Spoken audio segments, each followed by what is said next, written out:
আমরা আল্লাহ রাব্বুল ইজ্জা ওয়াল জালালের দরবারে শুকরিয়া জ্ঞাপনের পাশাপাশি আজকের এই প্রোগ্রামের ইন্তেজামিয়া কমিটি ইসলামিক সোসাইটি লালমনিরহাটকে অন্তরের অন্তঃস্থল থেকে ধন্যবাদ জানাতে চাই, শুভেচ্ছা জানাতে চাই। যারা দীর্ঘদিন টানা পরিশ্রম শেষে আজকে লালমনিরহাট জেলায়, যেটা আমার বেসিকলি রংপুর বিভাগের প্রোগ্রাম ছিল, এই ঐতিহাসিক প্রোগ্রামের আয়োজন তারা করেছে, আলহামদুলিল্লাহ। আজকের প্রোগ্রামে সম্মানিত সভাপতি, প্রধান অতিথি, বিশেষ অতিথি, মঞ্চে উপবিষ্ট আপনাদের অত্র এলাকার মা ও মাটির সন্তানেরা, নেতৃবৃন্দ, কমিউনিটি লিডার্স, লালমনিরহাট জেলার সম্মানিত ব্যবসায়ী ভাইয়েরা, চাকরিজীবী ভাইয়েরা, ছাত্র ভাইয়েরা, ভলান্টিয়ার্স ভাইয়েরা এবং লালমনিরহাট জেলা স্টেডিয়ামে অবস্থানরত আমার মা এবং বোনেরা, আমি আপনাদের সবাইকে অন্তরের অন্তঃস্থল থেকে শুভেচ্ছা জানাতে চাই, ধন্যবাদ জানাতে চাই যে আপনারা এত চমৎকার একটি প্রোগ্রামের আয়োজন করেছেন। প্রিয় ভাইয়েরা, আপনারা জানেন যে আমি প্রতি বিভাগে একবার করে সফর করছি। তো সেই সুবাদে রংপুর বিভাগের প্রোগ্রামটা আমি লালমনিরহাটে দিয়েছি এবং আমি আশ্বস্ত হয়েছিলাম যে লালমনিরহাটের প্রোগ্রাম খুবই গুছালো হবে, সুষ্ঠু হবে, শান্ত হবে। সেটার নমুনা আলামত আমি দেখতে পাচ্ছি, আলহামদুলিল্লাহ। সবাই খুবই সুশৃঙ্খল, লক্ষ লক্ষ তাওহীদি জনতা, পেছনে অনেকে জায়গা পায় নাই কিন্তু কোনো আওয়াজ নাই, সবাই দাঁড়িয়ে আছে।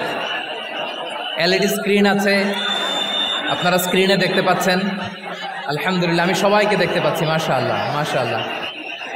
শান্ত হয়ে আপনারা বসুন, অল্প কিছু সময় কথা বলার সুযোগ আমি পাবো। যেহেতু আমি হেলিকপ্টারে করে এসেছি, হেলিকপ্টারগুলোর আবার একটা পলিসি আছে, সানসেটের আগে, সূর্য ডোবার আগে তাদেরকে এয়ারপোর্টে আবার ল্যান্ড করতে হয়। এখানে 3:30টার মধ্যে আমাকে উঠে যেতে হবে। আমি যদি বারবার আপনাদেরকে থামাতে থাকি, শান্ত হতে বলি এবং এগুলোতেই যদি আমরা সময় নষ্ট করে ফেলি, তাহলে এই যে বিশাল মহাসমাবেশ, বিশাল আয়োজন, যেখানে 2-4টা আমি বার্তা দিতে চাই, এগুলো ব্যাহত হবে। লালমনিরহাটের ছেলেরা খুব ভদ্র, শান্তশিষ্ট। আসার পর থেকে আমাকে রিসিভ করা থেকে শুরু করে, স্টেজে আনা থেকে শুরু করে, এবং আলহামদুলিল্লাহ তরুণ জেনজি শ্রোতাদেরকে আমি দেখতে পাচ্ছি, তারা খুবই কোঅপারেটিভ। সহযোগিতা করার, কোঅপারেট করার, অ্যাসিস্ট করার মানসিকতা আমার ভাইদের আছে, আলহামদুলিল্লাহ আলহামদুলিল্লাহ। আমি চাইব আমরা একটু নীরব, নিস্তব্ধ পরিবেশ তৈরি করার একটু চেষ্টা করব। প্রচণ্ড রোদ, আপনাদের যেমন কষ্ট হচ্ছে আমারও কষ্ট হচ্ছে। ওনারা বলেছিল স্টেজকে সরাবে, উপরে পর্দা দিবে।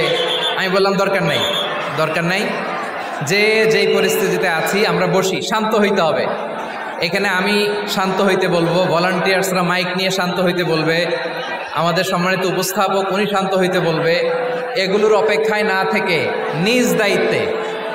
নিজ দায়িত্বে আমরা সবাই শান্ত থাকি, যাতে লালমনিরহাটের এই প্রোগ্রাম একটা ইতিহাস হয়ে থাকে বাংলাদেশে, ঠিক কিনা বলেন? যখন আমি সময় দিব, শাউট করতে বলবো, নয়েজ করতে বলবো, তখন নয়েজ করতে হবে আওয়াজ করে। আর যখন কথা বলবো তখন একেবারে চুপ থাকতে হবে, একেবারে চুপ। মাশাআল্লাহ, হ্যাঁ ঠিক আছে, একেবারে চুপচাপ থাকতে হবে। ধুলা উড়ানো যাবে না, সামনে আগানো যাবে না। নিজের সুবিধা, নিরাপত্তা বুঝতে হবে। এটা কোনো রাজনৈতিক সমাবেশ না, এখানে লাফালাফি, চিৎকার চেঁচামেচি, হাত দেখানোর দরকার নাই। হাত দেখানোর পর্ব শেষ। এখানেও ঠান্ডা হয়ে গেছে, মাশাআল্লাহ। হ্যাঁ মাশাআল্লাহ। আমাদের ভলান্টিয়ার্স ভাইরা, আমাদের স্বেচ্ছাসেবক ভাইরা, আইন শৃঙ্খলা রক্ষাকারী ভাইরা অনেক চেষ্টা করতেছে, মাশাআল্লাহ। Very good, I am very happy to C this scenario, মাশাআল্লাহ আলহামদুলিল্লাহ। আমি একটু দেখতে চাই যে রংপুর বিভাগের কে কোন জেলা থেকে আপনারা এসছেন। কুড়িগ্রাম থেকে কারা এসছেন দেখি, কুড়িগ্রাম। মাশাআল্লাহ মাশাআল্লাহ। আচ্ছা, গাইবান্ধা জেলার কে আসছেন? গাইবান্ধা, হ্যাঁ মাশাআল্লাহ। ঠাকুরগাঁও অনেকে আসছেন। দিনাজপুর জেলা থেকে, মাশাআল্লাহ। নীলফামারী, ঠিক আছে, ফি আমানিল্লাহ। পঞ্চগড় অনেক আসছে, রংপুর রংপুর,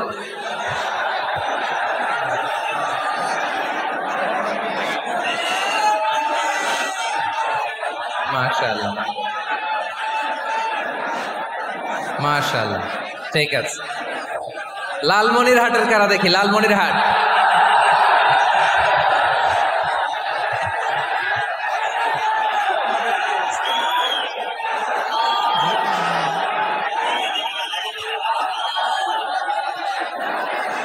মাশাআল্লাহ মাশাআল্লাহ,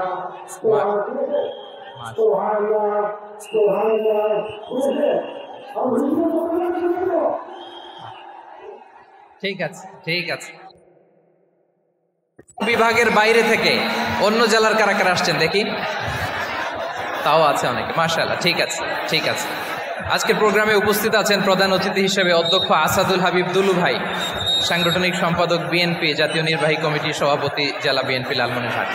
বিশেষ অতিথি হিসেবে আমাদের অনেক ভাইরা এসছেন, সবাইকে শুকরিয়া জানাই। সভাপতিত্ব করছেন জনাব আব্দুল হাকিম। আইন শৃঙ্খলা বাহিনী, প্রশাসন, ভলান্টিয়ার্স, শুনেছি আমি প্রায় 5,000 ভলান্টিয়ার্স আপনারা নিয়োগ দিয়েছেন, আলহামদুলিল্লাহ আলহামদুলিল্লাহ। অনেক গোছালো প্রোগ্রাম। আমার প্রাণ ঢালা ভালোবাসা জানবেন, আমার হৃদয়ের গহীন থেকে ভালোবাসা নেবেন, শুভেচ্ছা জানবেন সবাই, ঠিক আছে ঠিক আছে।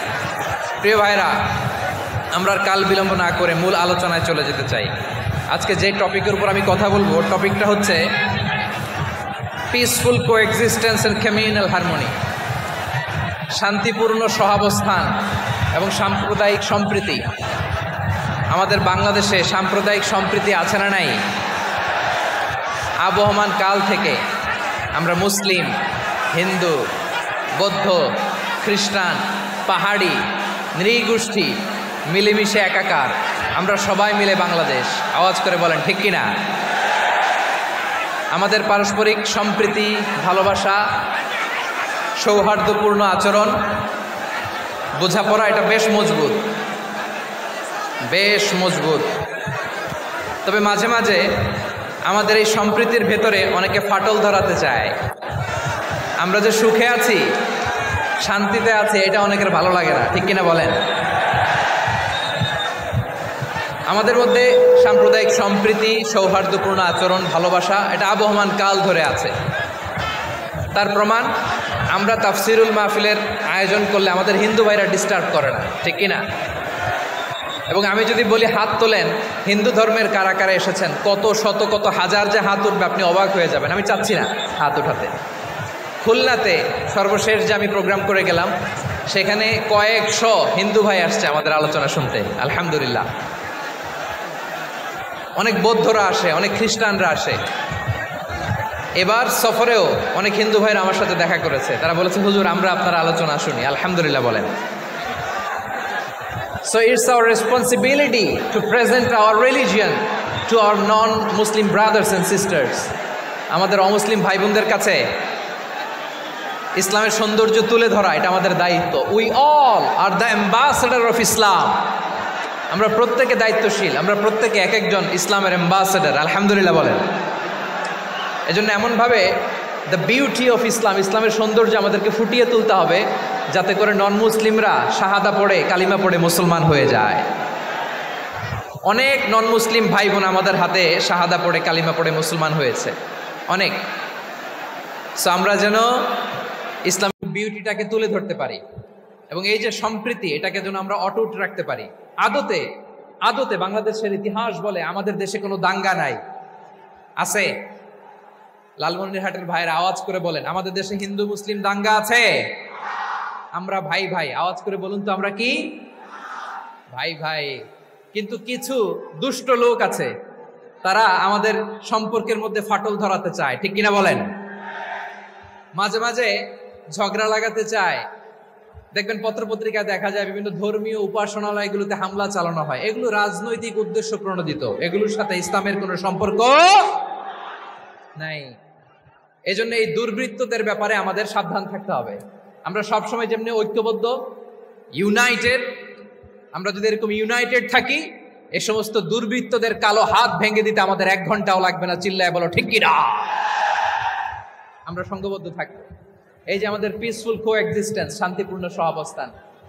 হিন্দুরা পূজা করে, যেদিন হিন্দুদের পূজা অনুষ্ঠান আমরা ওই দিন তাফসির মাহফিল করি না, ঠিক কিনা বলেন? যেদিন আমাদের তাফসিরুল কোরআনের প্রোগ্রাম ওই দিন আমাদের হিন্দু ভাইরা ডিস্টার্ব করে না। সুবহানাল্লাহ। হিন্দুদের পূজা অনুষ্ঠানে মাদ্রাসার ছাত্র যে পাহারা দেয়, গোটা বিশ্বে এরকম দৃষ্টান্ত নজির বিরল, ঠিক কিনা বলেন? আইন শৃঙ্খলা বাহিনীর পাশাপাশি মাদ্রাসার ছাত্ররা যে সেখানে পাহারা দেয়, গোটা পৃথিবীতে এই দৃষ্টান্ত আপনি পাবেন। মাদ্রাসার ছাত্ররা তারা তো কোরআনের ধারক, তারা হাদিসের ধারক, তারা কেন মন্দির পাহারা দিবে? এই সম্প্রীতিকে ধরে রাখার জন্য, এই সৌহার্দ্যকে ধরে রাখার জন্য, আমাদের পারস্পরিক ভালোবাসাকে অটুট রাখার জন্য। আওয়াজ করে বলতে হবে, ঠিক কিনা? এখন বলেন, আমাদের এই ভালোবাসা অটুট থাক আমরা চাই কি চাই না?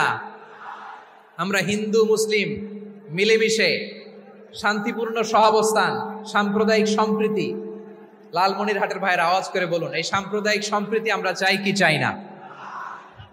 আল্লাহ এই দেশকে তুমি বরকতময় করো, বাংলাদেশকে তুমি শান্তিময় করো। আওয়াজ করে সবাই বলেন আমিন।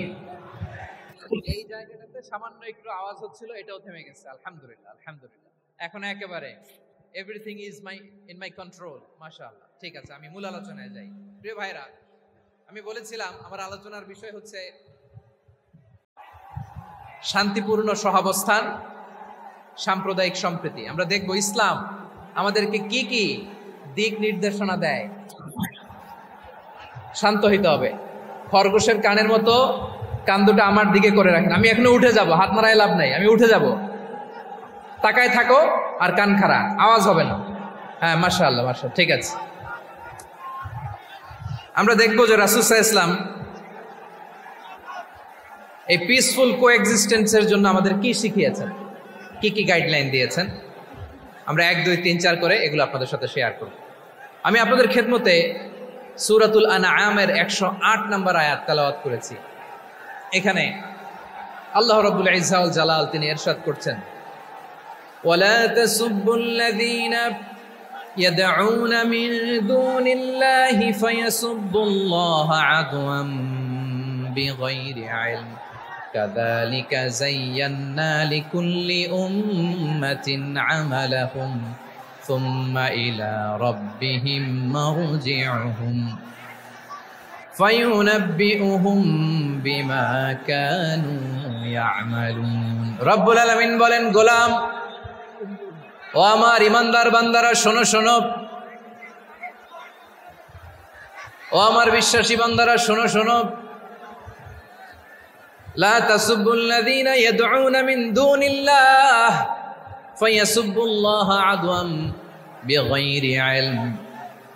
ও আমার বিশ্বাসী বান্দারা, যারা আল্লাহকে ব্যতি রেখে, আল্লাহকে বাদ দিয়ে অন্য উপাস্যকে ডাকে, দেবীর পূজা করে, দেবতাদের পূজা করে, তোমরা খবরদার তাদের গালি দিও না।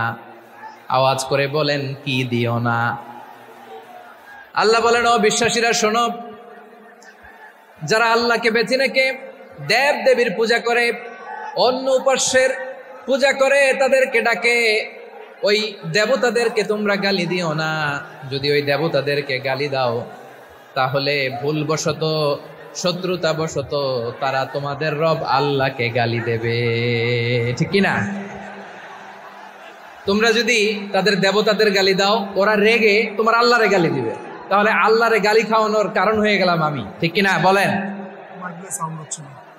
একটু একটু সমস্যা হবে মাঝে মাঝে। আপনারা শান্ত থাকলে, শান্ত থাকতে হবে। এইভাবে সাউন্ড নাই, এই নাই, এই বলতে বলতে আমার সময়ও নাই, উঠে যেতে হবে। এগুলো বোকামি। এই বিভাগীয় প্রোগ্রামগুলোতে যাই, চিৎকার চেঁচামেচি করে তোমরা আসো, সময় শেষ আমাকে উঠে যেতে হয়। আমরা তো বঞ্চিত হলাম। গুরুত্বপূর্ণ অনেক কথা শোনাবো তোমাদের, অনেক। প্রিয় ভাইরা, আপনারা শান্ত হয়ে বসুন, শান্ত হয়ে। রব্বুল আলামিন বলেন, খবরদার বিশ্বাসীরা, আল্লাহ ছাড়া যারা অন্যান্য উপাস্যদেরকে ডাকে, দেবতাদেরকে ডাকে, তাদেরকে তোমরা গালি দিও না। ওই সমস্ত দেবতাদেরকে যদি তোমরা গালি দাও তাহলে তারা আল্লাহকে গালি দিবে, ঠিক কিনা বলে? আমরা দেবতাদের গালি দিলে ওরা আল্লাহকে গালি দিবে। রব্বুল আলামিন বলেন, খবরদার দেবতাদেরকে গালি দিও না। তাহলে ওরা তোমার রব আল্লাহরে গালি দেবে। প্রতিটি জাতির জন্য তাদের কাজকে আমি আল্লাহ সুশোভিত করে রেখেছি, তারা সবাই একদিন আমার কাছেই ফিরে আসবে। এরপর আমি রব্বুল আলামিন তাদের আমলনামা তাদেরকে জানিয়ে দেব। সুবহানাল্লাহ পড়েন। প্রিয় ভাইয়েরা, আল্লাহ তাআলা বলেছেন খবরদার গালি দিও না। আদেশটা কার? আওয়াজ করে বলেন তো। হিন্দুদের দেবতা দেবদেবীদেরকে গালি দেওয়া যাবে না। আওয়াজ করে বলুন প্রিয় ভাইয়েরা, এই আদেশটা কার? এই আপনাদের গলার আওয়াজ। অন্য ধর্মের দেবতাদেরকে যে গালি দেওয়া যাবে না, এই আদেশটা কার? আরো জোরে বলুন কার? গালি দিবেন কোন দেবতাকে? দিবেন? যদি দেন তাহলে ওরা আল্লাহরে গালি দিবে। তাহলে আল্লাহরে গালি খাওয়াইলো কে? আপনি। ঠিক কিনা বলেন?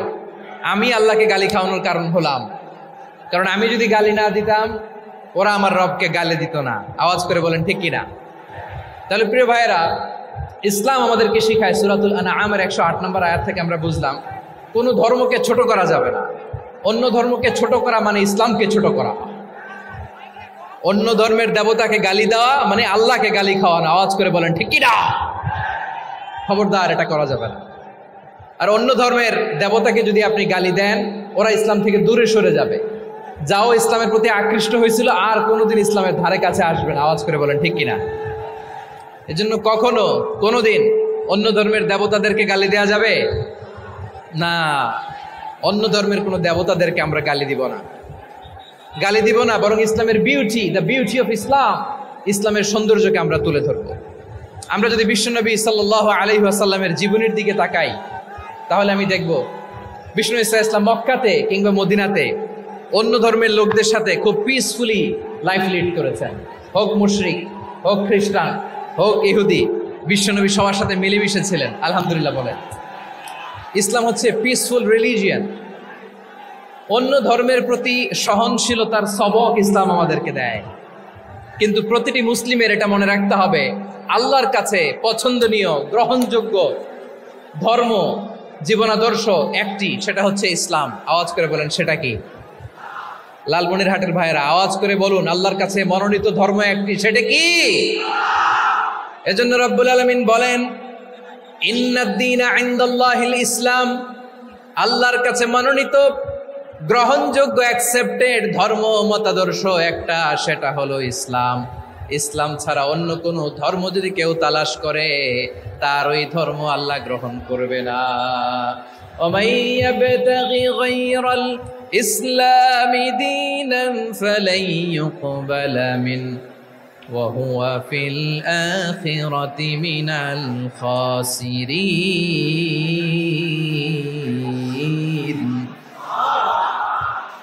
Whoever seek anything except Islam, that won't be accepted from him, and he will be loser in the day of judgment. কিয়ামতের দিন ইসলাম ছাড়া কেউ যদি অন্য কোনো ধর্ম তালাশ করেছে দুনিয়াতে, তার এই মতাদর্শ গ্রহণ করা হবে না।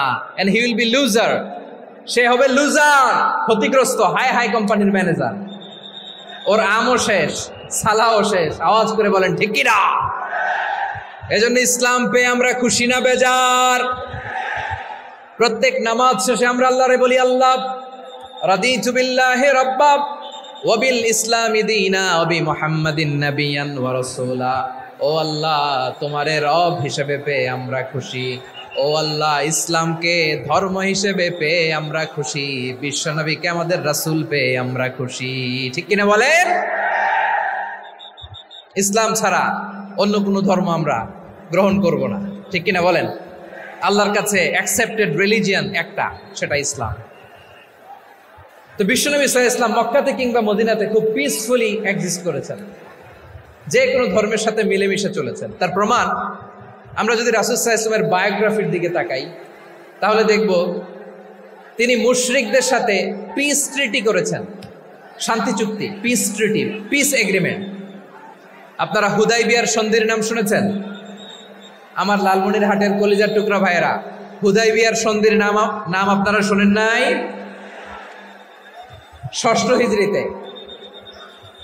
বিষ্ণু ইসলাম মুশরিকদের সাথে এই ট্রিটি করেছেন, চুক্তি। কাদের সাথে? মুশরিকদের সাথে।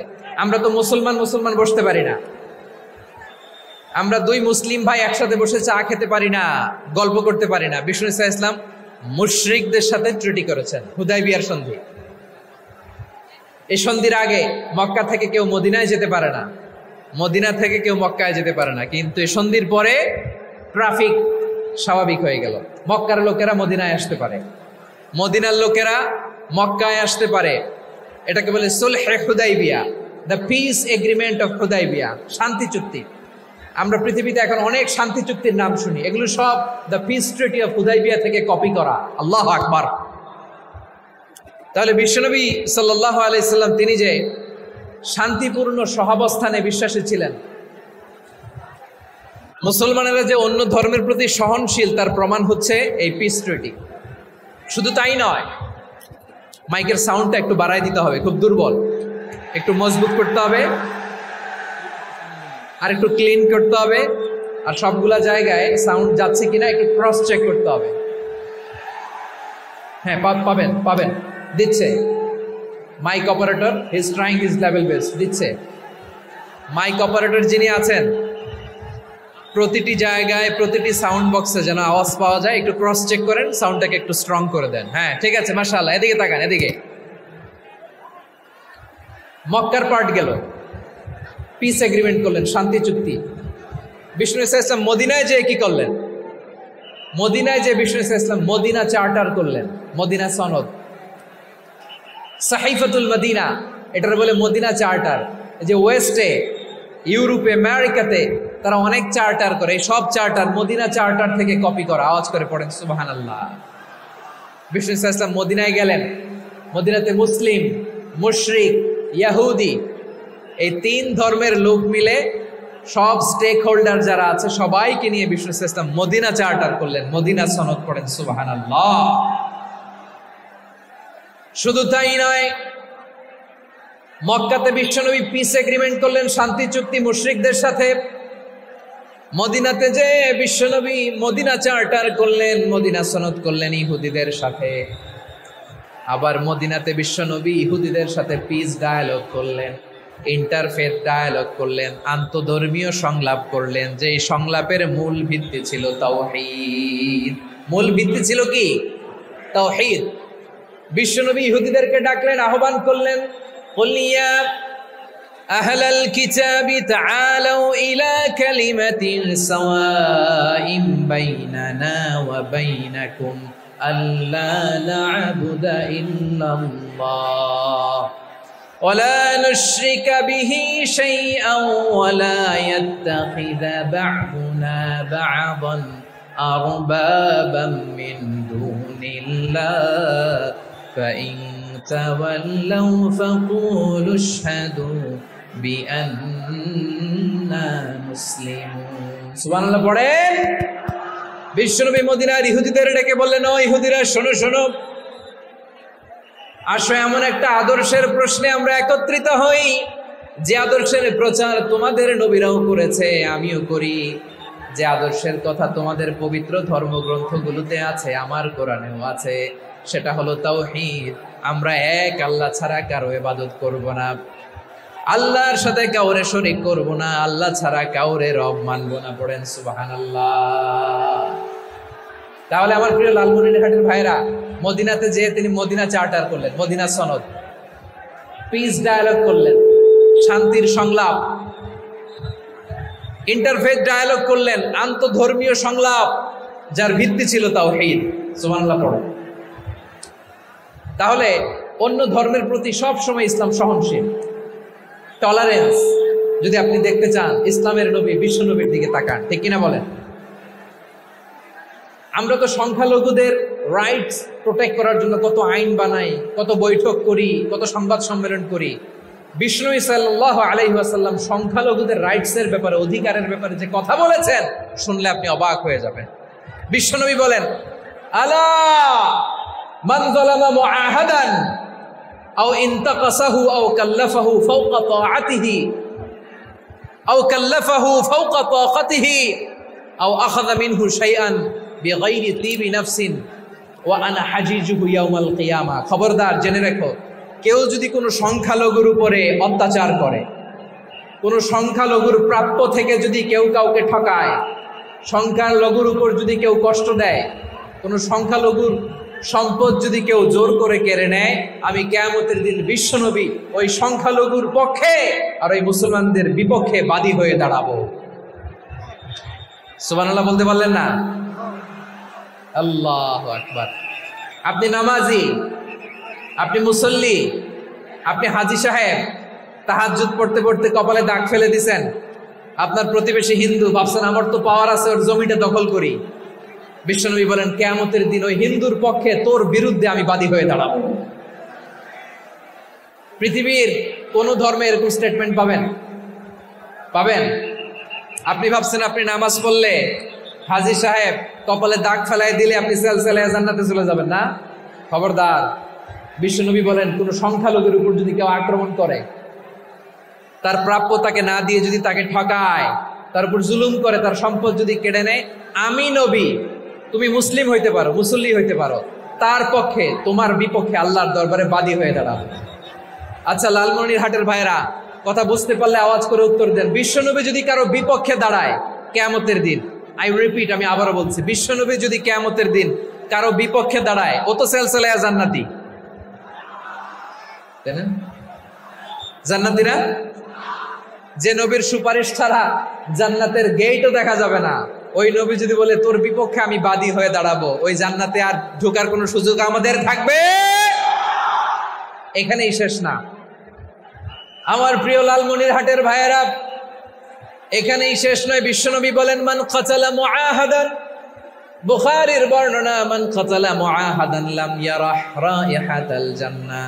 কেউ যদি, কোন মুসলিম যদি অন্যায়ভাবে কোনো সংখ্যালঘুকে হত্যা করে, কোনো হিন্দুকে হত্যা করে, কোনো বৌদ্ধরে হত্যা করে, অন্যায়ভাবে কোনো মুসলিম যদি কোনো সংখ্যালঘুরে হত্যা করে, জান্নাতে যাওয়া তো দূরের কথা, ওই মুসলিম জান্নাতের ঘ্রাণও পাবে না।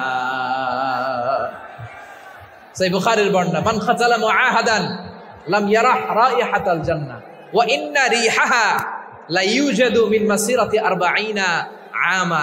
যে জান্নাতের ঘ্রাণ 40 বছর দূরের রাস্তা থেকেই পাওয়া যায়। সুবহানাল্লাহ পড়েন। প্রিয় ভাইরা, এখান থেকে জান্নাতে পৌঁছতে লাগবে 40 বছর। এত দূর, কত বছর?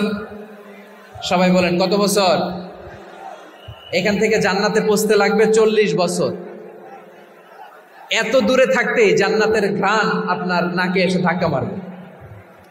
বিশ্বনবী বলেন যে ব্যক্তি কোন সংখ্যালঘুকে হত্যা করে, জান্নাতের ঘ্রাণ তো পাবেই, জান্নাতে তো ঢুকতে পারবেই না, জান্নাতের ঘ্রাণও তার নাকে লাগবে না। পড়েন নাউযু বিল্লাহ। তাহলে সংখ্যালঘুদের ব্যাপারে ইসলামে অধিকার দেয়া আছে না নাই? লালমনিরহাটের ভাইয়ের আওয়াজ করে বলেন, আমার সংখ্যালঘু হিন্দু ভাইদের রাইটস, অধিকার আমাদের ইসলামে প্রোটেক্টেড আছে না নাই? এখানেই শেষ না। বিষ্ণু ইসলাম আপনার অমুসলিম প্রতিবেশীর সাথে ভালো আচরণ করতে বলেছে। আমাদের হয় না, এটা মুসলিম পাড়া, ওটা বৌদ্ধ পাড়া, হয় না? অনেক সময় হয় না, এটা আমাদের মুসলিম পাড়া, ওইটা হিন্দু পাড়া, এরকম আছে না নাই? লালমনিরহাটে নাই না? আছে? হিন্দু যদি আপনার প্রতিবেশী হয় কি করবেন? ওর কষ্ট দিবেন নাকি? কেন? ও তো হিন্দু, ও তো আমার আল্লাহরে ডাকে না, ওরে কষ্ট দিলে জায়েজ হবে না? খবরদার। বিষ্ণু ইসলাম বলেন মান কানা ইউমিনু বিল্লাহ ওয়াল ইয়াউমিল আখির ফালিউকরিম জারা। যে আল্লাহ বিশ্বাস করে আর আখিরাতে বিশ্বাস করে, সেজন্য প্রতিবেশীর সাথে ভালো আচরণ করে। সুবহানাল্লাহ। কলিজা জুড়ায় যায় না আমার নবীর কথাগুলো শুনলে?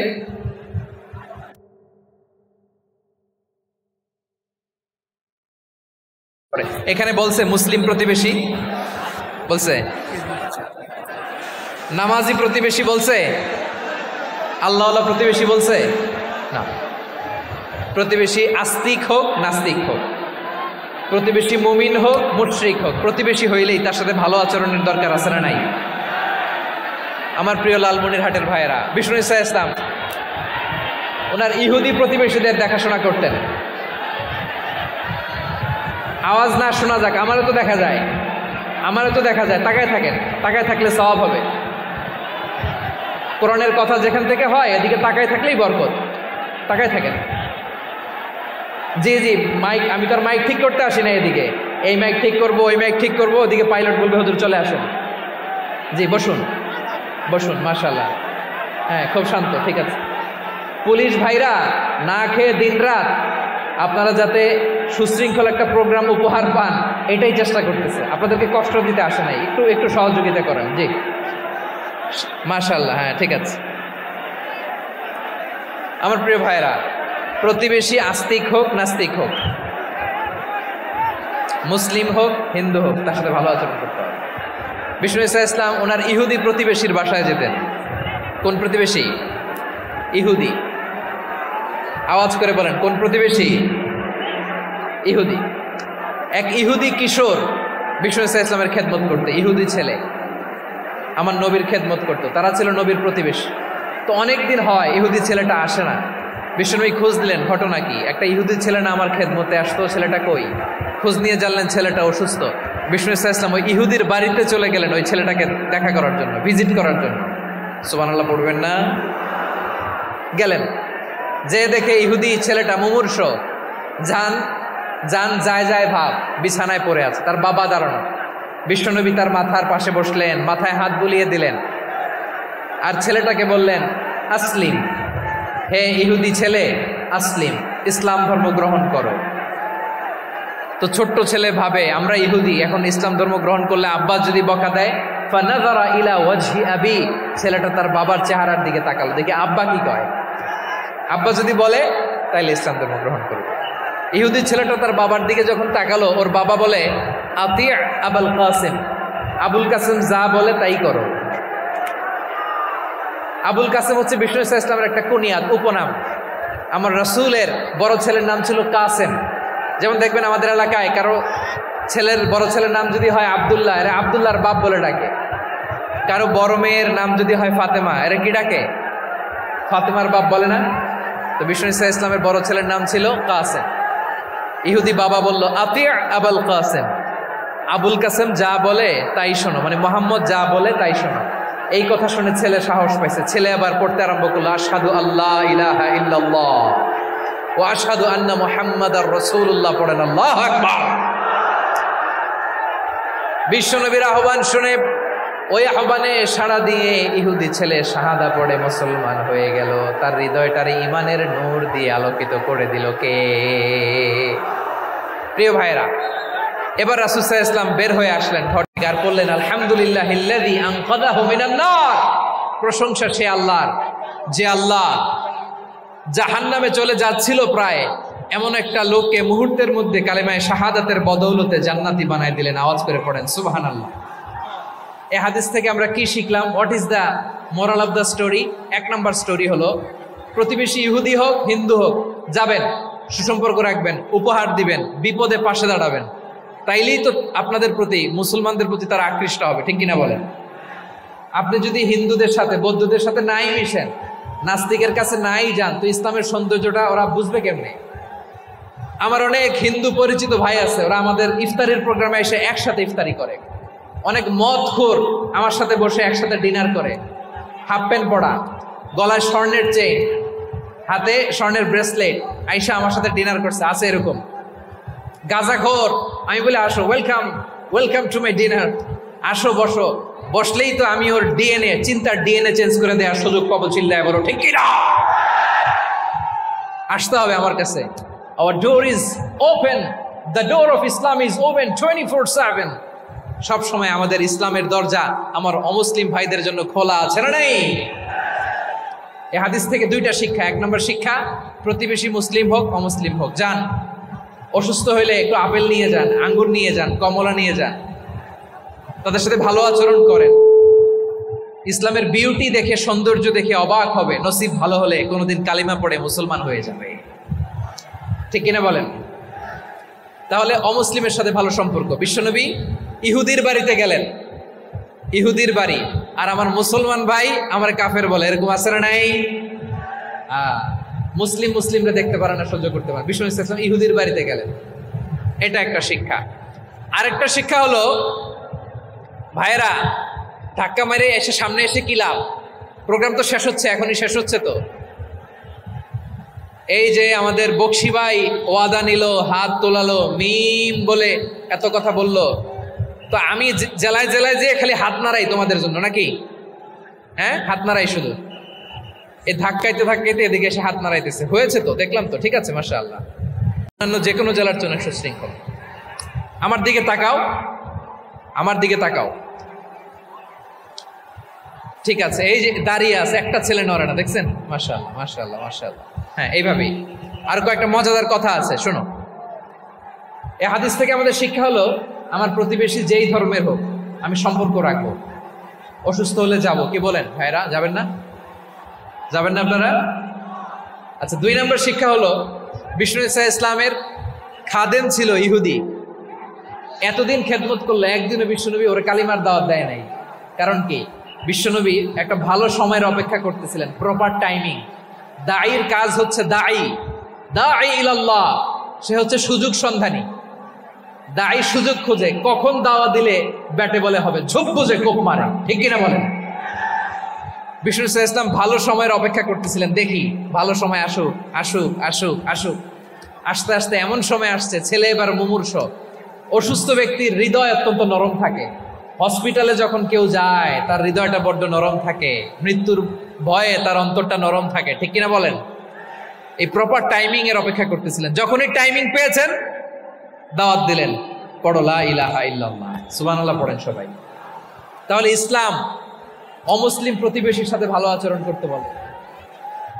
ইসলাম অমুসলিম মাতা পিতার সাথেও ভালো আচরণ করতে বলে। মাতা পিতা যদি অমুসলিম হয়, তারা ফেলে দিতে পারবেন? পারবেন? আমার লালমনিরহাটের ভাইয়েরা, অনেক হিন্দু ছেলে আমাদের হাতে শাহাদা পড়ে মুসলিম হয়, কিন্তু ওর মা মুসলমান হয় নাই, বাবাও হয় নাই। এরকম আছে না নাই? তো ও হয়েছে মুসলিম, মা বাপ হিন্দু, এখন মা বাপ কি বাদ? হ্যাঁ, মা বাপ বাদ দেয়া যাবে? যেই মা আপনার 9 মাস 8 মাস পেটে ধারণ করলো, আপনার মায়ের নার ছেঁড়া ধন, আপনি ওই মারে বাদ দিতে পারবেন? যে মায়ের বুকের তাজা দুধ খেয়ে আপনি আজকে বাড়ন্ত তাজা তরতাজা, ওই মারে বাদ দেয়া যাবে? মায়ের এক ধারে দুধের দাম, কাটিয়া গায়ের চাম, পাপুষ বানাইলেও ঋণের শোধ হবে না। এমন দরদি ভাবে কেউ হবে না আমার মাহা গো। মায়ের এক ধারে দুধের দাম, কাটিয়া গায়ের চাম, পাপুষ বানাইলেও ঋণের শোধ হবে না। এমন দরদি ভাবে কেউ হবে না আমার মাহা গো, ঠিক কিনা? মাকে তো বাদ দেওয়া যায় না। وَقَضَى رَبُّكَ أَلَّا تَعْبُدُوا إِلَّا إِيَّاهُ وَبِالْوَالِدَيْنِ إِحْسَانًا।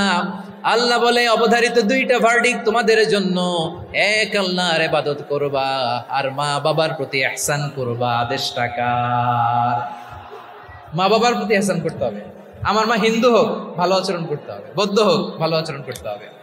আমার যে সমস্ত হিন্দু ভাইয়েরা মুসলিম হয়েছ, তোমাদের মা বাবা এখনো মুসলমান হয় নাই, তাদের সাথে ভালো আচরণ করতে হবে। আপনাদের খেদমত নিজে করতে হবে, অথবা খেদমতের ব্যবস্থা করাই দিতে হবে। মান্থলি যে খরচ লাগে এটা দিতে হবে।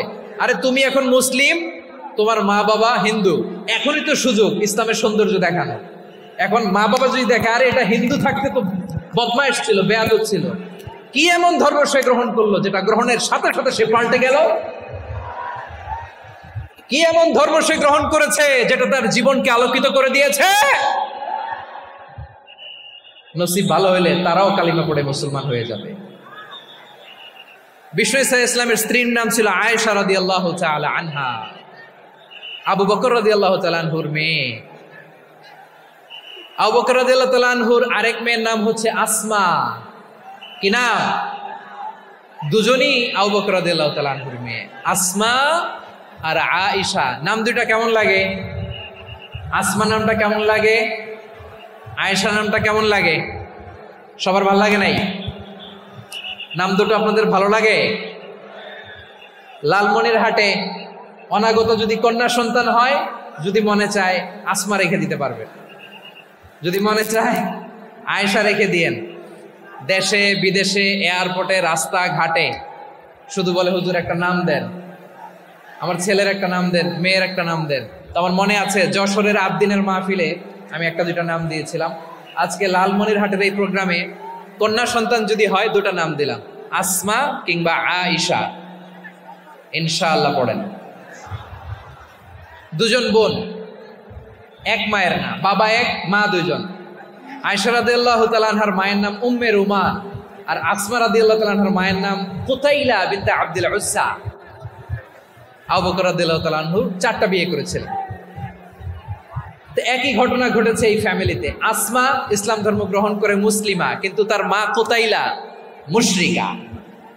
আই রিপিট, বোঝার জন্য আমি আবারও বলি, আসমা রাদিয়াল্লাহু তাআলা আনহা মুসলিমা, আর আসমার মা কুতাইলা, আওয়াজ করে বুঝে থাকলে বলেন, আসমার মা মুশরিকা। তার মানে মেয়ে মুসলিম, মা অমুসলিম, ভেজাল আছে না নাই? কিন্তু কুতাইলা আর ধৈর্য ধারণ করতে পারে না। নার ছেড়া ধন, কলিজার টুকরা ধন, কলিজার টুকরা সন্তান। আসমারে দেখতে বড্ড মন চায়।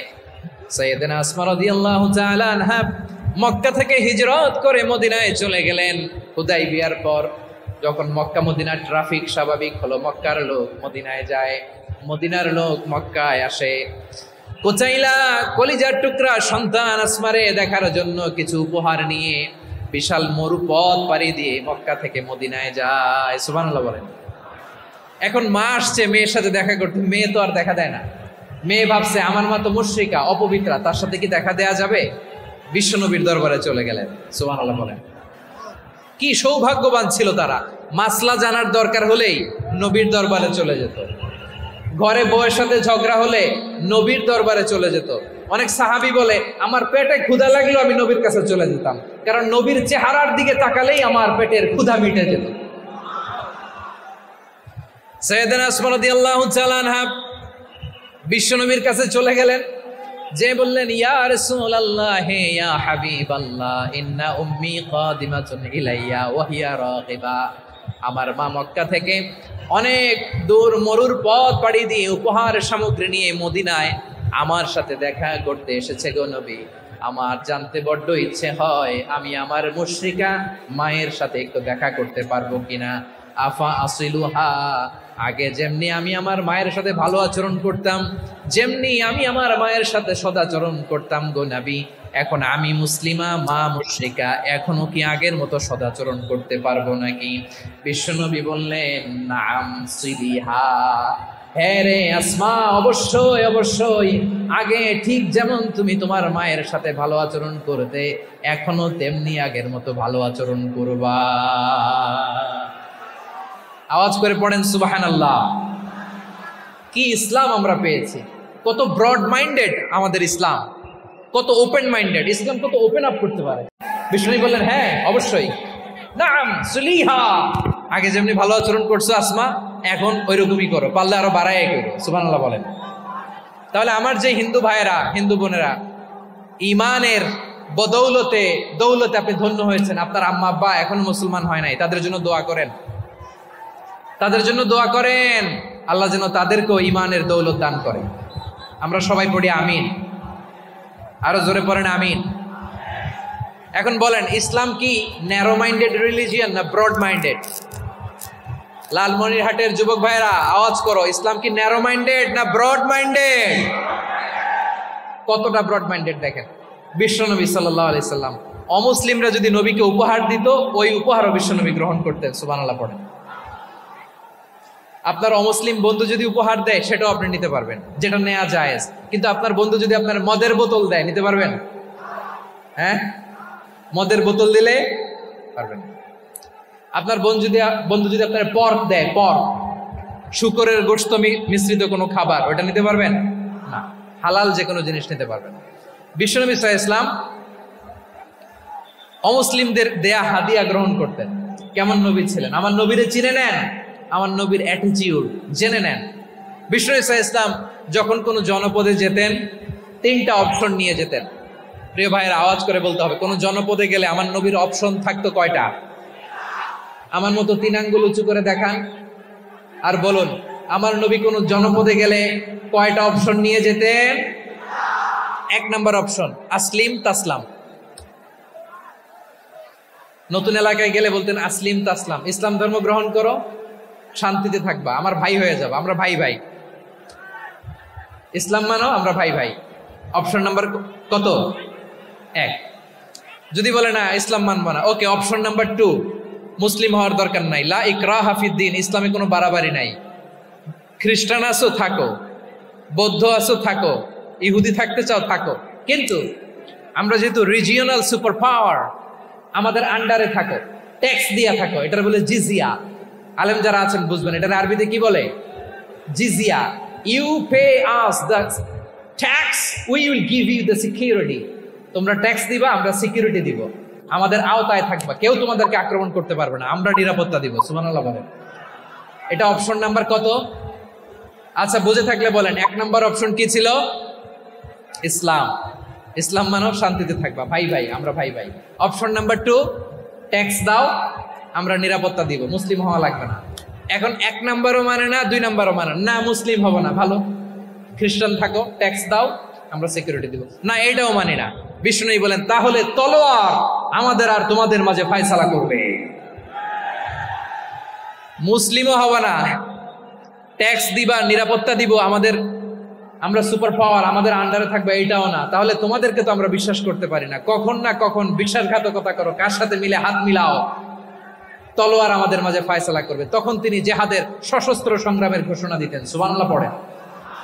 দেখেন পশ্চিমারা জেহাদকে এইভাবে চিত্রায়িত করে না, ওরা জেহাদ বলতে বুঝায় তলোয়ার, হাত কাটো, গলা কাটো, না, জেহাদ সশস্ত্র সংগ্রাম 3 নম্বরে। অধিকাংশ ক্ষেত্রেই বিশ্বনবীর সুন্দর আচরণ দেখে, আরে আমার নবীর যে নুরানি চেহারা, অনেকে তো কেবল সিরেফ চেহারাটা দেখেই কালিমা পড়ে মুসলমান হয়ে গিয়েছে। যারা মুসলিম হয় নাই তারা তাদের ইসলামেই বলবৎ ছিল, ট্যাক্স দিয়ে ইসলামের আন্ডারে ছিল। যারা এটাও মানে নাই ওইটাও মানে নাই, তাদের বিরুদ্ধে জেহাদ। বিষ্ণু ইসলাম 7ম হিজরিতে যখন খায়বার বিজয়ের পরে ইসলাম রিজিওনাল সুপার পাওয়ার হিসেবে আত্মপ্রকাশ করলো, বিশ্বনবী চিঠি লিখলেন অন্যান্য সুপার পাওয়ারের কাছে, রাষ্ট্রীয় চিঠি লেখে এক রাষ্ট্রপ্রধান আরেক রাষ্ট্রপ্রধানের কাছে, ঠিক কিনা বলেন? জানেন না আপনারা, এই যে 24-এর ছাত্র নাগরিক অভ্যুত্থানে, এই অভ্যুত্থান যখন শুরু হয়, আমি তখন সাউথ আফ্রিকাতে, একটা স্ট্যাটাস দিয়েছিলাম, কোটা না হয় গোটা দেশ সংস্কার করা লাগবে। শুধু বাংলাদেশ নয়, সারা বিশ্বের বাংলা ভাষাভাষী লোকেরা এই আন্দোলনের সাথে সমর্থন তারা করেছে, এটাকে সাপোর্ট করেছে, তারা সমর্থন দিয়েছে। আমাদের ইউনাইটেড আরব আমিরাতের বাংলাদেশি ভাইরা, তারা সেখানে রাস্তায় নেমে এসেছিল, জানেন? ওইখানে ডেমনস্ট্রেশন করা যায় না, সেখানকার সরকার তাদেরকে যাবজ্জীবন দিয়েছিল। তখন আমাদের এই যে প্রধান উপদেষ্টা ডক্টর মোহাম্মদ ইউনূস সরাসরি G2G বলে, এটারে G2G, government to government, G2G, উনি চিঠি লিখলেন যে তাদেরকে, ইউর হাইনেস, হে সম্মানিত আমির, আপনি আমার এই চিঠির কারণে আমার সম্মানে এই 53 জন বাংলাদেশিকে মাফ করে দেন। এই চিঠির বদৌলতে বেকসুর খালাস পেয়ে গিয়েছিল আমাদের ভাইরা, জানেন না এই ঘটনা আপনারা? তাহলে গভর্নমেন্ট টু গভর্নমেন্ট চিঠি দেওয়া হয়। 7ম হিজরিতে বিষ্ণু ইসলাম সব সুপার পাওয়ারের কাছে চিঠি দিলেন, রোমান সম্রাটের কাছে, পারস্য অধিপতির কাছে, মিশরের অধিপতির কাছে, সবার কাছে চিঠি লিখলেন। চিঠির ভাষা ছিল এরকম, মিন মুহাম্মাদিন রাসূলিল্লাহ ইলা মুকাওকিস আযীমিল কিবত, মুহাম্মদ রাসূলুল্লাহর পক্ষ থেকে মিশরের বাদশার কাছে, আসলিম তাসলাম, ইসলাম মানো, শান্তিতে থাকবা, সালামুন আলা মান ইত্তাবাআল হুদা, শান্তি তার জন্য যে হেদায়েতের অনুসরণ করে। সুবহানাল্লাহ পড়েন। তো এই চিঠি অনেকে ভালোভাবে রিসিভ করেছে, অনেকে এই চিঠি পাওয়ার পরে নবীর কাছে আবার ইন রিটার্ন উপহার পাঠিয়েছে। কি পাঠিয়েছে? উপহার। মিশরের বাদশাহ মুকাওকিস, তিনি বিশ্বনবীকে বিশাল এক উপহারের ডালি পাঠিয়েছেন। মিশরের বাদশাহ মুকাওকিস ছিলেন ধর্মে খ্রিস্টান। লালমনিরহাটের ভাইয়েরা আওয়াজ করে বলেন, মিশরের বাদশাহ ধর্মে কি ছিল? খ্রিস্টান। কি উপহার দিয়েছিল আমার নবীকে? শুনতে মনে চায়? আওয়াজ নাই লালমনিরহাটের গলায়। শুনতে মনে যায়? 1000 স্বর্ণ মুদ্রা, 1000 স্বর্ণ মুদ্রা।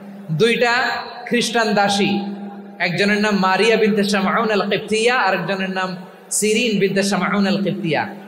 একজন খ্রিস্টান দাস 20 থান কাপড় জামা বানানোর জন্য, আমরা নবী যেন সেলাই করে জামা বানাতে পারে এজন্য 20 থান কাপড়, 20 থান ফাইন গার্মেন্ট, সুবহানাল্লাহ পড়বেন না? এরপরে একটা গাধা যেটার নাম ছিল উফাইর, আর একটা খচ্চর, এটার নাম ছিল দুলদুল। খচ্চর চিনেন? গাধা আর ঘোড়ার ক্রসিং এ যে প্রাণীটা দুনিয়াতে আসে ওটার খচ্চর বলে। তো এই যে সুপার পাওয়ার, খ্রিস্টান বাদশার কাছে নবী চিঠি লিখলেন, ওই খ্রিস্টান বাদশা আমার নবীকে উপহার দিল, বিশ্বনবী এই উপহারগুলো সানন্দে গ্রহণ করেছে। সুবহানাল্লাহ পড়বেন না? তাহলে অমুসলিম কেউ যদি আপনাকে উপহার দেয়, হালাল উপহার হলে আপনি গ্রহণ করতে পারবেন।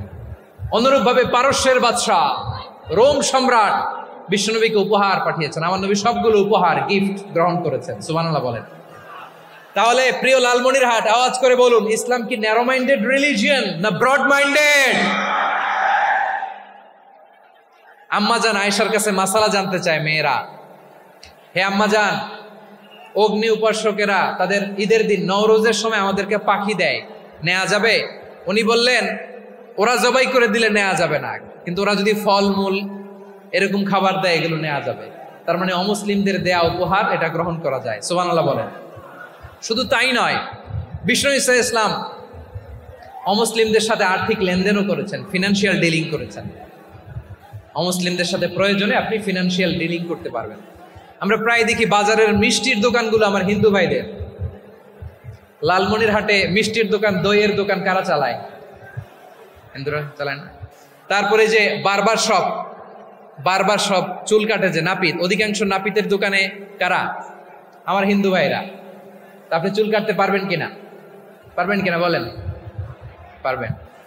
তার দোকান থেকে দই মিষ্টি কিনতে পারবেন কিনা? হ্যাঁ, আমার মুসলিম ভাইয়ের দোকান থাকলে ওইটার আমি বেশি প্রায়োরিটি দিব, ঠিক কিনা? কিন্তু যদি তাদের সার্ভিস নিতে চান, প্রোডাক্ট নিতে চান, পারবেন। তার দলিল সহিহ বুখারী, আম্মা জান আয়েশা রাদিয়াল্লাহু তাআলা আনহা বলেন, ইশতারা রাসূলুল্লাহ সাল্লাল্লাহু আলাইহি ওয়াসাল্লাম মিন ইয়াহুদিন তুআমান ওয়া রাহানাহু দিরআহু মিন হাদিদ। রাসূল সাল্লাল্লাহু আলাইহি ওয়াসাল্লাম এক ইহুদির কাছ থেকে, কার কাছ থেকে? সবাই বলে নাই কার কাছ থেকে? আমার নবী, পেয়ারা নবী এক ইহুদির কাছ থেকে জব কিনেছিল, জব, বার্লি, যেটা দিয়ে রুটি বানায়। ওই জবের দাম দেওয়ার টাকা পয়সা নবীর কাছে ছিল না, ফলে নবী ওনার একটা পোশাককে মর্গেজ রেখেছিলেন, মর্গেজ, বন্ধক, যে এখন এটার দাম দিতে পারবো না, কয়েক কেজি বার্লি নিয়ে যাই আর বন্ধক হিসেবে আমার জামাটা রেখে গেলাম, যেই দিন দাম দিব ওই দিন জামাটা ছুটাই নিয়ে যাও। সুবহানাল্লাহ পড়বেন না? বাকিতে নিছিলেন, বাকিতে। দিরআহু মিন হাদিদ, লোহার তৈরি বর্ম, মানে যুদ্ধের পোশাক, লোহা দিয়ে বানানো। বিষ্ণুনবী বললেন, কয়েক কেজি জব দাও, টাকাটা পরে দিব, এখন টাকা নাই, বন্ধক হিসেবে, মর্গেজ হিসেবে আমার জামা রেখে গেলাম, যখন টাকা দিব জামা ছুটাই নিব। আওয়াজ করে বলতে হবে সুবহানাল্লাহ। এ থেকে বোঝা গেল অমুসলিমদের সাথে ফিনান্সিয়াল ডিলিং করা যায়, অর্থনৈতিক লেনদেন করা যায়, কেনাবেচা করা যায়, প্রোডাক্ট কেনা যায়। এমনকি আমাদের মসজিদে নববীতে বারান্দায় আপনার একটা অটোমেটিক ফ্লাইং আমব্রেলা দেখছেন? সূর্য যখন বাড়ে মসজিদে নববীর বারান্দায় ইয়ার্ডের মধ্যে অটোমেটিক্যালি কিছু আমব্রেলা আছে, সাঁ করে খুলে যায়, আর সূর্যের তাপ লাগে না। আবার সন্ধ্যাবেলায় এই আমব্রেলাগুলো ওরা ক্লোজ করে ফেলে, দেখেন নাই না? দেখছেন? এই মসজিদে নববীকে সর্বোচ্চ উন্নত মানের কনস্ট্রাকশন ইনফ্রাস্ট্রাকচারে ডেভেলপ করার জন্য কর্তৃপক্ষ কিছু অমুসলিম ইঞ্জিনিয়ারের, ডিজাইনারের সহায়তা নিয়েছিল। সুবহানাল্লাহ বলেন। কোন দলিলের ভিত্তিতে? এই দলিলের ভিত্তিতে যে বিষ্ণু ঈসা ইসলাম অমুসলিমদের সাথেও লেনদেন করেছেন। আওয়াজ করে বলতে হবে আল্লাহু আকবার। শুধু তাই নয়, ইন কেস অফ ইমার্জেন্সি, প্রয়োজনে ইসলামের খাতিরে, ইসলামকে সামনের দিকে এগিয়ে নিয়ে যাওয়ার জন্য অমুসলিমদের সাপোর্ট নেওয়া জায়েজ আছে। সুবহানাল্লাহ বলেন। অমুসলিমদের সাপোর্ট নেয়া, তাদের থেকে অর্থ নেয়া, পলিটিক্যাল সাপোর্ট, পলিটিক্যাল অ্যাসাইলাম নেওয়া জায়েজ আছে।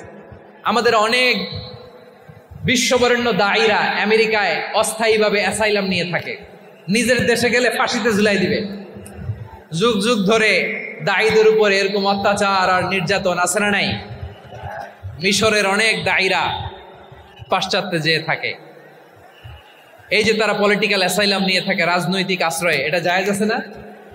এটা যে জায়েজ আছে তার প্রমাণ স্বয়ং বিশ্বনবী সাল্লাল্লাহু আলাইহি ওয়াসাল্লাম পলিটিক্যাল সাপোর্ট নিয়েছিলেন অমুসলিমদের কাছ থেকে। সুবহানাল্লাহ বলেন। খুব মজাদার একটা ঘটনা, শুনবেন? আপনাদের আগ্রহ দেখে তো মনে হয় না শোনার ইচ্ছা আছে। আছে আছে, গলায় জোর আছে। লিল্লাহি তাকবীর, লিল্লাহি তাকবীর, নারে তাকবীর। মাশাআল্লাহ।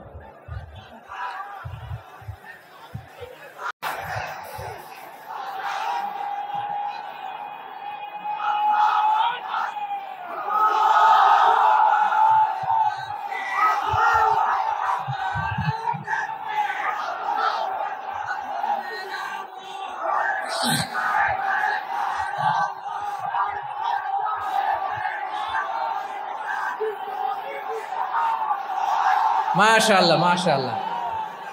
থামুন থামুন আমার ভাইরা। বিশ্বনবীর বয়স তখন প্রায় 51 বছর। কত বছর? বিশ্বনবীর সবচেয়ে কাছের মানুষ খাদিজা রাদিয়াল্লাহু তাআলা আনহা ইন্তেকাল করেছেন। বিশ্বনবী বড্ড কষ্ট পেলেন, হৃদয়টা ভেঙে খান খান।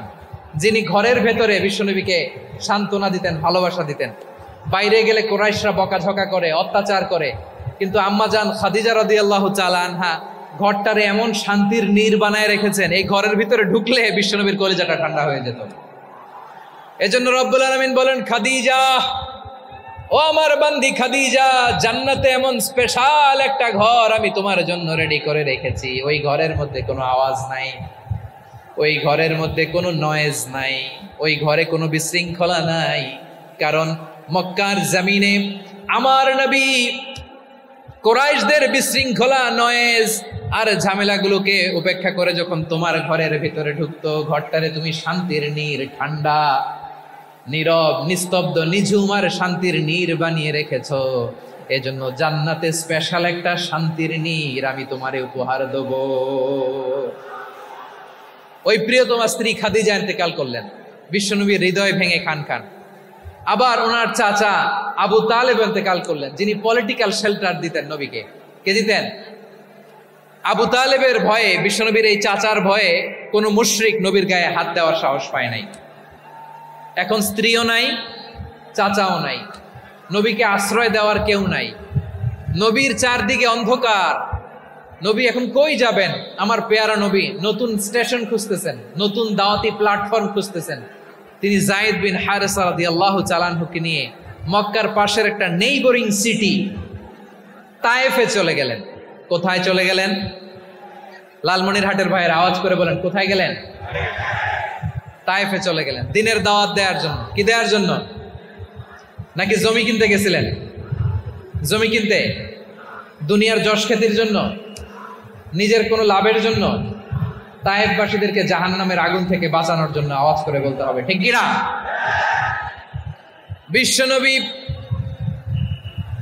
বিশাল মরুপথ, পাহাড়ি পথ পাড়ি দিয়ে তায়েফের মরুজমিনে গেলেন কোরআনের দাওয়াত নিয়ে, ইমানের দাওয়াত নিয়ে। কিন্তু তায়েফের লোকেরা বিশ্বনবীর দাওয়াতকে শুধু প্রত্যাখ্যান করেই থামে নাই, তারা বিশ্বনবীর সাথে অত্যন্ত খারাপ আচরণ করেছে।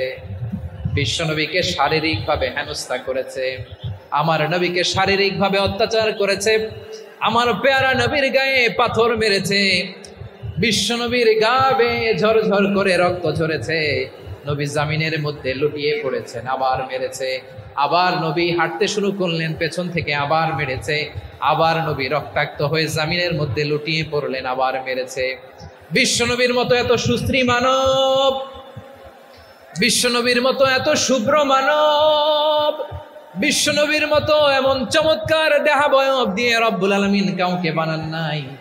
এরকম চমৎকার মানুষটাকে তারা তায়েফের ওই জমিনে রক্তাক্ত করেছে। বিশ্বনবী দুনিয়ার কোনো স্বার্থের জন্য সেখানে যান নাই, নিজের কোনো লাভের জন্য, প্রাপ্তির জন্য যান নাই, তায়েফবাসীদের জাহান্নামের আগুন থেকে বাঁচাতে গিয়েছে। ঠিক কিনা বলেন? খেয়ে না খেয়ে দিনী প্রচারের কাজে নিজেকে দিয়েছ বিলিয়ে, তাই ফের কাফিরেরা চিনল না সে আলো, দুষ্ট ছেলেদের পিছু দিল লেলিয়ে। পাথরের আঘাতে ক্ষত বিক্ষত হয়ে সারা শরীর থেকে রক্ত ঝরে, হে রাসূল তোমাকে ভুলি আমি কেমন করে, হে রাসূল তোমাকে ভুলি আমি কেমন করে। পারেন না আপনারা? ধরুন আমার সাথে, হাজার ব্যথা বেদনার পরে ফিরে আসনি তুমি আপন ঘরে, দিনের আলো তুমি ছড়িয়ে দিতে, চলে গেলে মদিনায় মক্কা ছেড়ে, হে রাসূল তোমাকে ভুলি আমি কেমন করে, হে রাসূল তোমাকে ভুলি আমি কেমন করে। ঠিক কিনা বলে? প্রিয় ভাইরা, তায়েফের ছেলেরা নবীকে রক্তাক্ত করলো। আমার নবী কই যাবে? কই যাবে? মক্কায় জায়গা নাই, তায়েফে জায়গা নাই। তায়েফ থেকে ভারাক্রান্ত মন নিয়ে আমার নবী মক্কায় ফিরে আসলেন। বিশ্ব নবী মক্কায় ঢুকতে পারেন না। মক্কার মরুভূমির দিকে তাকিয়ে, উপত্যকার দিকে তাকিয়ে বিশ্বনবী ধা ধা করে কাঁদেন, ঝরঝর করে। নবীর চেহারা মোবারক থেকে চোখের পানিগুলো বেয়ে বেয়ে পড়ে। আমার জন্মস্থান, আমার শৈশব, কৈশোর, যৌবন কেটেছে এই মক্কায়, আমার এলাকায় আমি ঢুকতে পারি না। বিশ্বনবী মক্কার অনতি দূরে দাঁড়িয়ে জায়েদকে পাঠালেন, জায়েদ যাও দেখো কেউ আমাকে সাপোর্ট করার মতো আছে কিনা, যাও অমুকের কাছে যাও। জায়েদ গেলেন, তারাও প্রত্যাখ্যান করে ফিরিয়ে দেয়। বিশ্বনবী বললেন যাও অমুক লোকের কাছে যাও, তিনিও প্রত্যাখ্যান করে ফিরিয়ে দিলেন। কেউ বিশ্বনবীকে আশ্রয় দিতে রাজি হয় না। নিজ জন্মভূমিতে বিতাড়িত বিশ্বনবী, সর্বশেষ বিশ্বনবী বললেন যাও মুতঈম ইবনে আদির ঘরে যাও। মুতঈম ইবনে আদি মুশরিক, তার কাছে যাও। গেলেন, মুতঈম ইবনে আদি রাজি হয়ে গেল। সুবহানাল্লাহ বলেন। দেখেন, অনেক বিপদের সময়ও আমি নিজে সাক্ষী, সামাজিকভাবে রাজনৈতিকভাবে কত ঝঞ্ঝা, কত ষড়যন্ত্র, কত কনস্পাইরেসি পাড়ি দিয়ে আমাদেরকে সামনে এগিয়ে যেতে হয়। এই শত্রুদের ভেতরেও একজনকে দাঁড় করিয়ে দেয় যে আল্লাহর কোরআনের জন্য রেডি হয়ে যায়। করেন সুবহানাল্লাহ। মুতঈম ইবনে আদি, আল্লাহ তার মনকে নরম করে দিলেন। মুতঈম বলে, মুহাম্মদ আমি তোমাকে আশ্রয় দিব। তার দুই ছেলেকে পাঠালেন, যাও খোলা তলোয়ার নিয়ে, স্কর্ট দিয়ে, গার্ড অফ অনার দিয়ে মোহাম্মদকে মক্কায় ঢুকাও, আর বলো আমি আমান দেব। আমান কি দিব? আমান মানে সিকিউরিটি, নিরাপত্তা। সিকিউরিটি ছাড়া, আমান দেওয়া ছাড়া কেউ থাকতে পারতো না মক্কায়। দুই ছেলে বিষ্ণু ইসা ইসলামকে নিয়ে আসলো। নবী কাবার চারদিকে তাওয়াফ করলেন, নামাজ পড়লেন। আবু জাহেল, উতবা, শাইবা, ওয়ালিদ ইবনে মুগীরা সবাই দেখে, কেউ কিছু করতে পারে না। কারণ মুতঈম ইবনে আদি ঘোষণা দিয়েছেন, আমি মুহাম্মদকে আমান দিয়েছি, মুহাম্মদের গায়ে যেন কেউ স্পর্শ না করে। আওয়াজ করে পড়েন সুবহানাল্লাহ। নবীর এই বিপদ কালে মুহূর্তে মুতঈমের হৃদয়টারে নরম করে দিল কে? হাটের ভাইয়েরা বলেন, এই মুতঈম কি মুসলিম ছিল না মুশরিক? সবাই বলতে হবে মুসলিম না মুশরিক? তাহলে মুশরিকের কাছ থেকে নবী পলিটিক্যাল অ্যাসাইলাম, আধুনিক রাষ্ট্রবিজ্ঞানের ভাষায় পলিটিক্যাল অ্যাসাইলাম, যেটাকে বলে রাজনৈতিক আশ্রয়, ওনার আমান বা নিরাপত্তার এই ঘোষণায় তিনি মক্কায় ঢুকলেন। যতদিন নিরাপত্তা ছিল ছিলেন। মুতঈম যখন মারা গেল, বিষ্ণু ইসা ইসলাম হিজরত করে মদিনায় চলে গেলেন। সুবহানাল্লাহ। কিন্তু মুতঈম যে বিশ্বনবীর উপকার করছে, এটা বিশ্বনবী ভুলে নাই। আমাদের অনেকে আছে, উপকার করার পরে আর খেয়াল থাকে না, খাওয়ার পরে গলা দিয়ে নামলে আর খেয়াল থাকে না। এরকম আছে না নাই? আমার নবী ভুলে নাই। বদরের প্রান্তরে 70 জন কাফেরকে যখন বন্দী করে বিশ্বনবীর সামনে হাঁটু গেড়ে দাঁড় করানো হলো, বসানো হলো, 70 জন কাফের। কয়জন? বিশ্বনবী তাদের দিকে তাকিয়ে বললেন, সহিহ বুখারীর বর্ণনা, লাউ কানাল মুতঈম ইবনে আদি হাইয়ান সুম্মা কাল্লামানি হাউলাই নাতনা লা তারাকতুহুম লাহু। বদরের প্রান্তরে 70 জন বন্দী কাফিরের দিকে তাকিয়ে আমার নবী বললেন, আজকে মুতঈম ইবনে আদি যদি বেঁচে থাকতো, আর তোমাদের 70 জনের ব্যাপারে যদি মুতাইম এক বাক্যে একটা সুপারিশ করত, তার সম্মানে আজকে তোদের সবাই আমি মাফ করে দিতাম। নবী চাইলে এখনই এক্সিকিউশন অর্ডার দিতে পারে। তিনি বললেন, আজকে যদি মুতাইম বেঁচে থাকতো আর মুতাইম যদি তোদের জন্য সুপারিশ করতে, এই আবর্জনাগুলোর ব্যাপারে সুপারিশ করতে, আমি মুহূর্তেই তোদেরকে এমনি মাফ করে দিতাম। এবার বলেন, ইসলাম কি ন্যারো মাইন্ডেড না ব্রড মাইন্ডেড? শুধু তাই নয়, যাকে যে সম্মান দেয়ার আমার নবী দিতেন, হোক আস্তিক হোক নাস্তিক, হোক মুসলিম হোক অমুসলিম। বিষ্ণু ইসলাম যখন রোমান সম্রাটের কাছে চিঠি লিখেছেন, আমার প্রিয় লালমনিরহাটের ভাইরা, অল্প কয়েক মিনিট কয়েকটা জরুরি কথা বলবো, এদিকে তাকান, এদিকে তাকান। রোমান সম্রাটের কাছে বিশ্বনবী যখন চিঠি লিখলেন মিন মুহাম্মদ রাসূলিল্লাহ ইলা হিরাকলা আযীমের রোম, মুহাম্মদের পক্ষ থেকে হিরাক্লিয়াসের কাছে, যিনি হচ্ছেন আযীমের রোম। এটা নবী নিজ থেকে বানায় লিখছেন, অতিরিক্ত সম্মান দিয়ে। কোন রাষ্ট্রপ্রধান যখন আসে তাদেরকে আমরা কি বলি জানেন? তার নামের শেষে HE এটা লিখতে হয়, H.E. মানে হিজ এক্সেলেন্সি। কি লেখে? হিজ এক্সেলেন্টি, অথবা ইউর হাইনেস, ইউর ম্যাজেস্টি।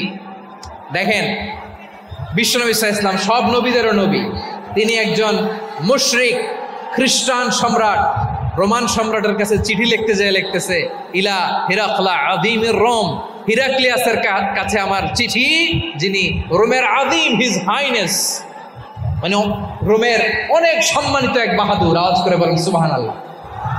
তার মানে যাকে যে সম্মান দেয়ার, এটা বিশ্বনবী দিতেন। এমনকি যে ইহুদিরা ভালো ছিল, এই ইহুদিদেরও প্রশংসা করেছেন বিশ্বনবী মুহাম্মদুর রাসূলুল্লাহ সাল্লাল্লাহু আলাইহি ওয়াসাল্লাম। এক ইহুদির প্রশংসা করেছেন বিশ্বনবী। ইহুদির কার?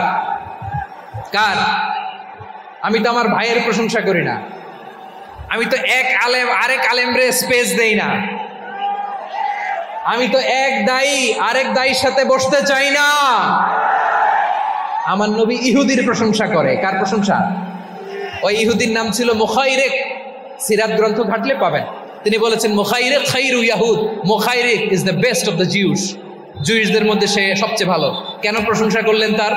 এর কারণ মদিনা চার্টারে কথা ছিল, সব ধর্মের মুসলিম, মুশরিক, ইহুদিরা মিলে মদিনাকে রক্ষা করবে। কিন্তু তৃতীয় হিজরিতে যখন উহুদের যুদ্ধ শুরু হলো, সবার কথা ছিল যেই আক্রমণ করে আমরা মদিনাকে বাঁচাবো। কোন শহরকে বাঁচাবো? মদিনাকে। কিন্তু কুরাইশরা যখন অ্যাটাক করলো, ইহুদিরা আর আসে না, ইহুদিরা আর বেরোয় না। বিষ্ণু বললেন, ওহে ইহুদিরা, তোমরা না চুক্তি করলে আমার সাথে যে মদিনা বাঁচাতে সবাই ঝাঁপিয়ে পড়বো, আসো। একটা ইহুদিও বেরোয় না, কেউ আসে না সেদিন, একজন ছাড়া। তার নাম মুখাইরেক। তার নাম কি? মুখাইরেক বাহাদুরের মতো ঘোড়সাওয়ার হয়ে বেরিয়ে গেলেন এবং বললেন, গোটা ইহুদি সাম্রাজ্যের একজনও যদি না আসে, আমি মুখাইরেককে কেউ ঘরে আটকে রাখতে পারবে না। বেরিয়ে আসলেন, এসে বললেন, আমি মুহাম্মদের পক্ষে যুদ্ধ করব। আমি মারা গেলে আমার সম্পদ আমার উত্তরাধিকারীরা পাবে না, আমার সম্পদ তোমরা মুহাম্মদকে দিয়ে দিবা। সুবহানাল্লাহ। উহুদের ময়দানে 70 জন মুসলমান শহীদ হলো। এই ইহুদি, সেও মুসলমানের পক্ষে যুদ্ধ করে নিহত হলো। সুবহানাল্লাহ বলেন। মুসলিমদের লাশ যখন নিয়ে আসা হলো, এই মুখাইরিকের লাশও নিয়ে আসা হলো। মুসলিমদের লাশের পাশে মুখাইরিকের লাশ দেখে বিশ্বনবী মুখাইরিকের প্রতি অনেক খুশি হলেন। আর বিশ্বনবী খুশি হয়ে বললেন, মুখাইরিক খায়রু ইয়াহুদ, মুখাইরিক যদিও তুমি ইহুদি, তারপরে তুমি সব ইহুদিদের মধ্যে সেরা ইহুদি। পড়েন সুবহানাল্লাহ। আমার নবী ইহুদিকেও সম্মান দিতে কার্পণ্য করে নাই। আওয়াজ করে বলেন আল্লাহু আকবার। প্রিয় ভাইরা, এবার সর্বশেষ আওয়াজ করে বলেন, ইসলাম কি ন্যারো মাইন্ডেড নাকি ব্রড মাইন্ডেড? সবাই বলেন, ন্যারো মাইন্ডেড না ব্রড মাইন্ডেড? এজন্য অমুসলিম হইলেই তারা আমাদের শত্রু নয়। শত্রু কারা? এই লালমনিরহাটের ভাইয়েরা শোনেন, শত্রু কারা? যে সমস্ত অমুসলিম আমাদেরকে নিশ্চিহ্ন করে দিতে চায়, যে সমস্ত অমুসলিম আমাদের ভূখণ্ড থেকে আমাদেরকে তাড়িয়ে দিতে চায়, যে সমস্ত অমুসলিম আমার ধর্ম নিয়ে তুচ্ছ-তাচ্ছিল্য করে চিল্লায় বলেন ঠিক কিনা, তারা আমাদের শত্রু। সাধারণ অমুসলিমরা আমার শত্রু নয়। এই যে হিন্দুরা থাকে, এরা আমার ভাই, বৌদ্ধরা আমার ভাই, খ্রিস্টানরা আমার ভাই, ইহুদিরা আমার ভাই। তারা দিনী ভাই নয়, তারা মায়ের পেটের ভাই নয়, তারা মানবিক দিক থেকে ভাই। ও মানুষ, আমিও মানুষ, ইসলাম মানুষকে সম্মান করে, চিল্লায় বলো ঠিক কি না? যারা আমাদের অস্তিত্বকে নিশ্চিহ্ন করতে চায়, যারা আমাদের ভূখণ্ডকে দখল করতে চায়, যারা আমাদেরকে নিয়ে মকারি করে, ফান করে, টিটকারি করে, আমার ধর্ম নিয়ে খেলা করে, তাচ্ছিল্য করে, ওদের বিরুদ্ধে আমাদের জিহাদ। সাধারণ মুসলিম আমাদের শত্রু নয়। আপনি জানেন নিউ ইয়র্কে, আমি তো নিউ ইয়র্কে ছিলাম অনেকদিন, ওখানে ফিলিস্তিনিদের পক্ষে যখন আমরা মিছিল করেছি, অনেক ইহুদি আমাদের সাথে মিছিলে দাঁড়িয়েছে। কারণ ওরাও জানে এই ভূখণ্ড ফিলিস্তিনিদের ভূখণ্ড। আওয়াজ করে বলো লালমনিরহাট ঠিক কি না?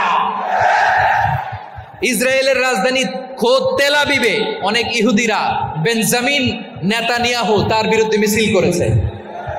তো তারা কি আমাদের শত্রু? না। অনেক খ্রিস্টান আমাদের সাথে আমাদের স্বার্থ রক্ষায় আমাদের পাশে দাঁড়িয়েছে। খেয়াল রাখবেন, হিন্দু আর হিন্দুত্ববাদ এক নয়, ইহুদি ধর্ম আর জায়নিজম এক নয়। জায়নিজমের বিরুদ্ধে আমাদের সংগ্রাম, আমাদের জেহাদ, চিল্লায় বলেন ঠিক কি না? এই যে ফিলিস্তিনের ভাইরা, তারা তাদের স্বাধীনতা সংগ্রামের জন্য লড়াই করছে, করে যাচ্ছে, আমরা এটাকে সমর্থন জানাই, চিল্লায় বলো ঠিক কি না? কাশ্মীরের ভাইরা স্বাধীনতার জন্য সংগ্রাম করছে, আমরা সেই সংগ্রামকে সমর্থন জানাই, আওয়াজ করে বলো ঠিক কি না? যারাই আমাদের ইসলামকে নিশ্চিহ্ন করতে চায়, তাদের বিরুদ্ধে আমাদের সংগ্রাম, আওয়াজ করে বলতে হবে ঠিক কি না? ওই সমস্ত দুর্বৃত্তদের সাথে আমাদের কোনো সম্পর্ক নাই। আমরা যদি ঐক্যবদ্ধ থাকতে পারি, ওই দুর্বৃত্তরা চান্স পাবে না। আমরা ঐক্যবদ্ধ থাকতে রাজি আছি। লালমনিরহাটের ভাইয়েরা, আমরা ঐক্যবদ্ধ থাকলে ওই দুর্বৃত্তদের কালো হাত ভেঙে দিতে আমাদের সময় লাগবে না। তাদের কালো হাত ভেঙে দিতে রাজি আছে মুসলমান? কারা কারা রাজি? দু হাত তুলে দেখাও।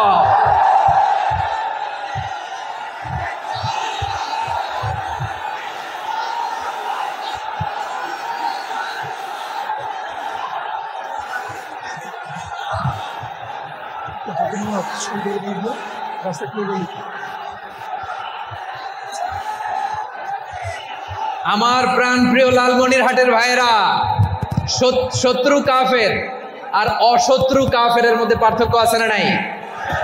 আবু তালেবও মুশরিক, আবু জাহেলও মুশরিক, কিন্তু দুই মুশরিকে পার্থক্য আছে না নাই? আবু তালেব নবীর চাচা, মুশরিক, মারা গিয়েছে মুশরিক অবস্থায়, কিন্তু আজীবন আমার নবীকে আগলে রেখেছে, আমার নবীকে সাপোর্ট করেছে, ভালোবেসেছে। আবু জাহেলও মুশরিক, মারা গিয়েছেও মুশরিক হিসেবে, আজীবন আমার নবীর বিরুদ্ধাচরণ করেছে। আবু জাহেলের শক্তি, সামর্থ্য, স্ট্র্যাটেজি, প্ল্যান সব আমার নবীর বিরুদ্ধে ছিল। আবু জাহেলের কারণে একটা দিন শান্তিতে আমার নবী মক্কায় ঘুমাতে পারে নাই, চিল্লায় বলেন ঠিক কিনা?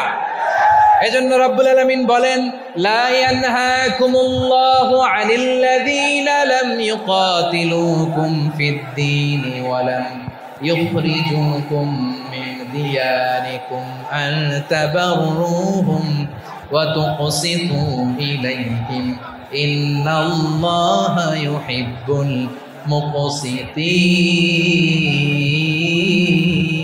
মুকসিতিন।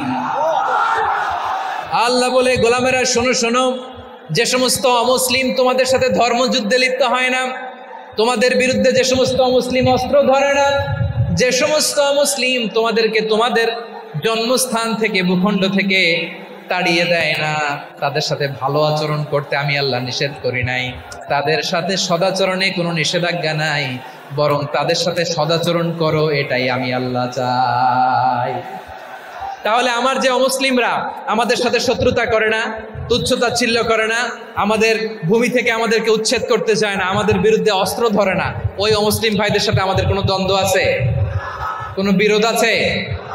বরং আছে ভালোবাসা। বরং আছে কি? এই ভালোবাসা দিয়ে আমরা বিশ্ব জয় করবো। রাজি আছো মুসলমান? আমাদের পুঁজি ভালোবাসা। আমাদের পুঁজি কি?